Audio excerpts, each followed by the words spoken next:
can't catch up. Okay, ladies and gentlemen, good morning on this wonderful Thursday, May 21st, 2020. Today, I'm going to let you guys know, spoiler alert, that today is our last time doing this, at least for the regular term, since it's pretty much near what would have been the end of the school year. I just decided that this is going to be my last main video of the school year.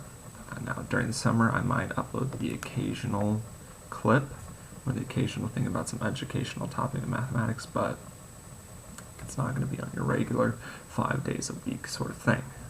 Now, ladies and gentlemen, today, since it is my last day, I'm going to save my favorite subject for last. We're going to be talking about mathematical proofs. Now, you might say, hey, Mr. K, what's a mathematical proof?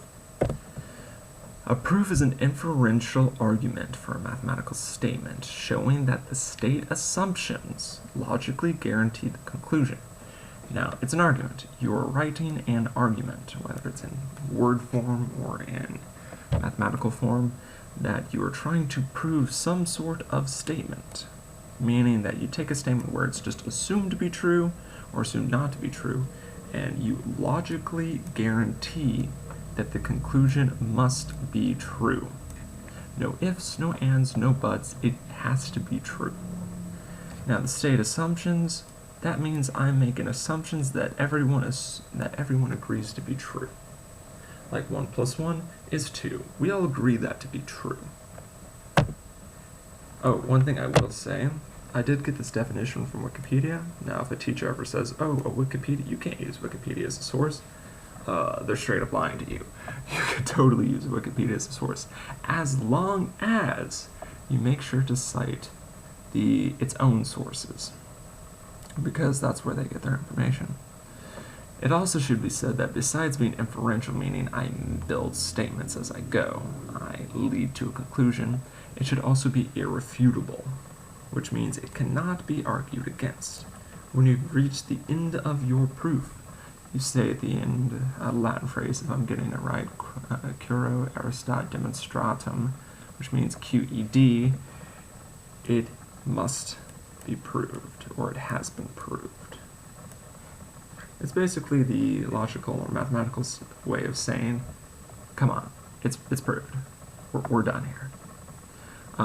But because I'm making an irrefutable statement, it is fundamentally true. It can't be argued against, which makes it, in my opinion, the most important field of study. So, because I want to demonstrate to you guys what mathematical proof is, I'm going to take this statement. 0.999 repeating is equal to 1. And I'm going to do this 2 ways because I've seen 2 different proofs on this. One I came up with myself, and the other one I read in a book. And so, the one I came up with myself starts off like this. Let's say that x is equal to 1/3. X is equal to 1/3, right? We just assume that to be true. That's the state assumption. Well, what is 1/3 equal to? 1/3 is equal to 0.333 repeating, right? We assume that to be true. Well, let's assume that I take this 1/3, and let's assume I multiply it by 2. Or I have 2x. That's multiplying 1/3 by 2, right? Well, what's the next statement? That 1/3 becomes 2/3, right? Well, what if I multiply that 1/3 by 3? Or let's assume that I add an extra 1/3 here. 2/3 plus 1/3 is the same thing as 3/3, right? 3x. Well, that's 3/3. 3/3 is equal to x. 1 is equal to x. Well, let's do the same thing over here. If I know that x is equal to 0.33 repeating, well, 2x has to be equal to 0.6666 repeating, right? Has to be, because I'm just doubling it.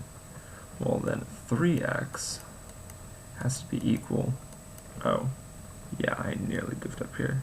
That's not x down there. X doesn't equal 1. 3x equals to 1. 3x has to be equal to 0.99.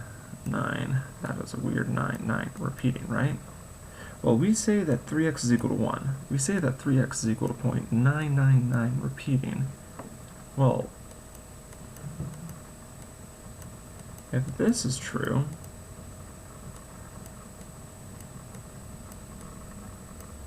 why don't we just drop the 3x in the middle? 1 has to therefore be equal to 0.999 repeating. Now, ladies and gentlemen, this, you might ask, oh, what's the application of this? Well, for one thing, it proves that rounding works. If you have a number that's so close to a number rounding it doesn't change it that much. But that was the proof I came up with. Ladies and gentlemen, let's try this one. Let's start at the very end. Let's say that x is equal to 0.999 repeating. Well, what's 10x then? What happens when you multiply a number by 10? You basically just move the decimal point. So 10x is equal to 9.999 repeating, right? Well, now that I have 10x is equal to 0.99 repeating, how about I subtract an x from both sides? 10x minus x. Well, isn't that 0.99 minus 0.99 repeating? It is, because that's basic subtraction. Well, 10x minus x gives me 9x. Because I have 10 x's, get rid of them, got 9 of them. Well, 9.99 repeating minus 0.99 repeating leaves me with just 9.0, just 9. Well, divide by 9 on both sides. What's 9x divided by 9? Well, it's just x. And what's 9 divided by 9? 1. Wait a moment, we said x is equal to 1. X is equal to 0.99. If both of those are true, 1 has to equal 0.99. Repeating. And if those statements are true, well then QED, our statement's true. Now, ladies and gentlemen, what I really love about this is that we didn't break any rules on this. We didn't do anything crazy like, oh, I press a button and 50 billion things happen, and we can't explain why we got to our answer. We started with some very basic assumptions. X is equal to 1/3. Then I start multiplying or adding on both sides. Whatever I do to one side, I have to do to the other. And we came to the conclusion that if I round 0.999, it gives me 1. It has to give me 1. Same thing here. I multiplied. I subtracted. I divided. Boom. I get my answer. Ladies and gentlemen, this is why mathematics, in my opinion, is amazing. It's why I emphasize everybody to study mathematics, because the sheer basis of being able to prove something without a shadow of a doubt, in my opinion, makes mathematics the best subject.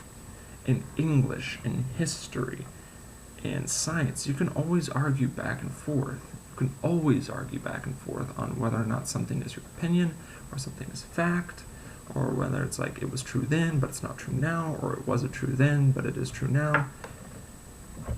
Mathematics is always true. Mathematics is always true, undeniably always true. 1 + 1 is always equal to 2.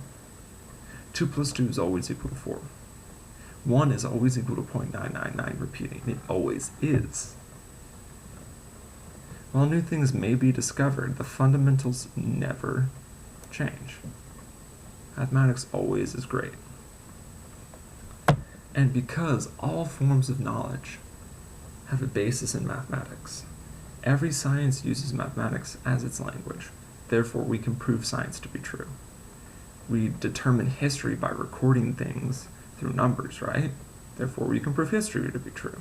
Carbon dating, signed documents, we can prove them all to be true.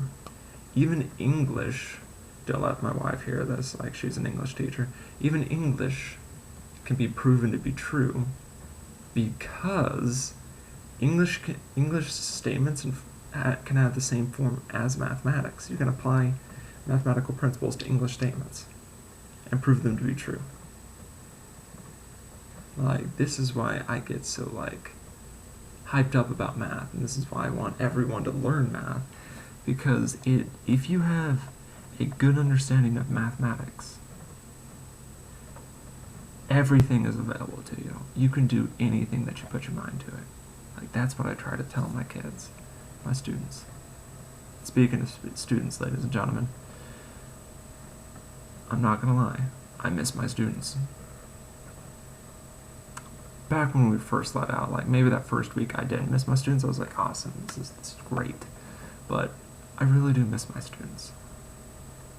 I miss seeing kids that, like, when they started off the year, they didn't care for math whatsoever. They were just put in my class. But towards the end of the year, they actually had respect for the field. Ladies and gentlemen, as much as it's fun teaching at home in a dinosaur and pizza t-shirts, I'd much rather be teaching in my classroom right now. Ladies and gentlemen, I miss you all, and I can't wait to see you again this August. Be safe, don't do anything overly stupid, but I can't wait to see you guys back in August. Have a great summer.